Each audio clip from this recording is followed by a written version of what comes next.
এক বছরেও কান্না থামেনি নেপালে ইউএস বাংলা এয়ারলাইন্সের উড়োজাহাজ দুর্ঘটনায় নিহতদের স্বজনদের।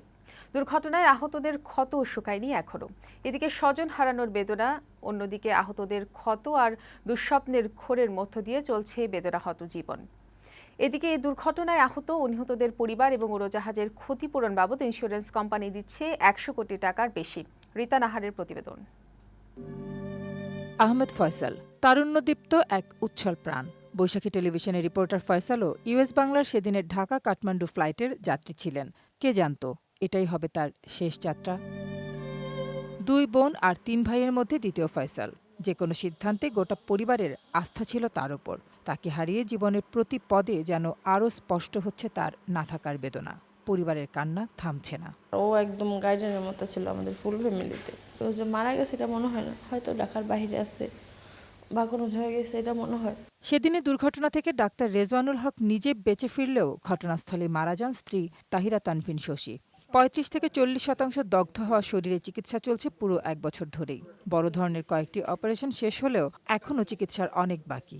কার্ডিয়াক সার্জন হওয়ার স্বপ্ন নিয়ে চিকিৎসাশাস্ত্রে পড়াশোনা করলেও এখন তার সে স্বপ্ন পূরণ হওয়া অনেকটাই অসম্ভব। কার্ডিওভাস্কুলার অ্যান্ড থোরাসিক সার্জারিতে এমএস করতেছিলাম।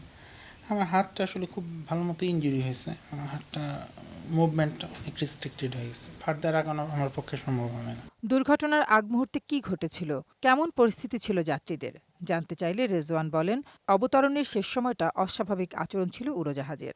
অনেকের মতো তিনিও বাইরে জানালায় তাকিয়ে পরিস্থিতি বোঝার চেষ্টা করছিলেন।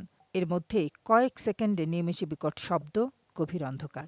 ঝাঁকিতে সবকিছু অন্ধকার, মানে আমার সিটটা ভেঙে নিচের দিকে ঢুকে গেছে আর মাথাটা একদম করে এভাবে চাপা পড়ে আটকে গেছিলো।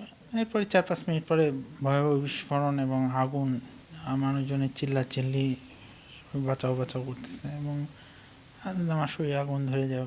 মোটামুটি মাথা টাথা পিঠ টিট সব জায়গায় আস্তে আস্তে পুড়তে থাকে। আমার বৌমা তার বাবা মায়ের একমাত্র সন্তান, ওর কথা মনে পড়লে আমি চোখে। এদিকে এই দুর্ঘটনায় বাংলাদেশে নিহত ২৭ জনের মধ্যে ১৯ জন আর আহত ১০ জনের মধ্যে ৬ জনের ইন্স্যুরেন্সের টাকা পরিশোধ করেছে সেনা কল্যাণ ইন্স্যুরেন্স কোম্পানি। নিহতদের স্বজনদের আইনি প্রক্রিয়া ও আহতদের চিকিৎসা প্রক্রিয়া শেষ হলে ইন্স্যুরেন্সের বাকি টাকা পরিশোধ হবে বলে জানান সংশ্লিষ্টরা। $৫১,২০০ করে পাবে নিহতরা, এটা দিস ইজ ফিক্সড। আহতদের এক একজনের এক এক রকম হচ্ছে। টোটাল আহত নিহত সবাই মিলে ১০০ কোটি টাকার উপরে ক্ষতিপূরণ দেওয়া হচ্ছে। কিছু কেস আছে কাগজই দেয়নি, কিন্তু যাদেরগুলো আমরা মামলা ফাইল করে ফেলেছি ওইগুলো মোটামুটি কিন্তু লাস্ট স্টেজে। সো হয়তো আমরা নেক্সট 2-3 মান্থসের মধ্যে এক্সপেক্ট করি যে ওইগুলো আমরা কোর্ট থেকে অর্ডারটা পেয়ে যাব। একজন চীনা নাগরিক ও একজন মালদ্বীপের নাগরিকের ইন্স্যুরেন্সের টাকাও দিচ্ছে বাংলাদেশ।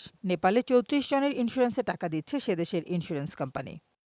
রীতা নাহার, বৈশাখী সংবাদ, ঢাকা।